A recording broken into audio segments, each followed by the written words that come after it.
Tunod pagbalik sa City Council sa Mandawi ang mga ordinansa nga gipatuman sa magiging administrasyon sama na lang sa pagban sa mga plastik sa syudad, paggamit og face mask o bonnet sa mga nakamotorsiklo. Anang report ni Nico Serino.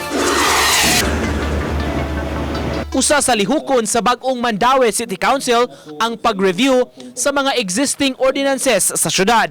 Gibutyag ni Vice Mayor Glenn Bersede nga lakip sa tukion ang ordinansa nga nagban sa mga plastics sa kamerkaduhan ug mga establishmento, mga papel ug recyclable bags lang ang gitugot. Bisag ako, nakawitness mo ko sa mga naa sa merkado niya, dinagyo sa establishment niya nga luoy kay doktora ha nagkuha ng bus-bus gud yang tanang kumpra niya itabal mig punit niya sa kalsada na. Lakip sa susihon sa konseho ang ban sa mga face mask o bonnet sa mga nakamotorsiklo.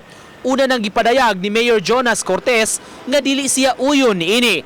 Kay matod niya ang pagmask proteksyon man sab sa panglawas sa motorista. Gipasalig sa Vice Mayor tun-an pag-ayo sa konseho ang ordinansa ug kung gikinahanglan ba kini nga iamendar.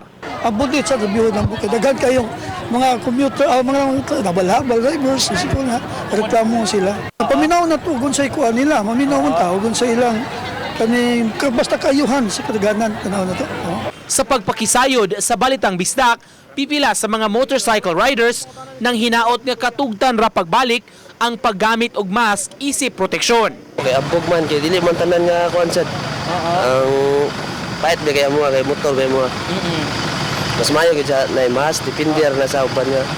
Kung nay dako pa. Pait man ko kayo kami mga mga driver nga kuan motor kay. Nang kuan man gud nang kuan sa sabog ba. Oo. Hanggab bali. Oh, mahanggab.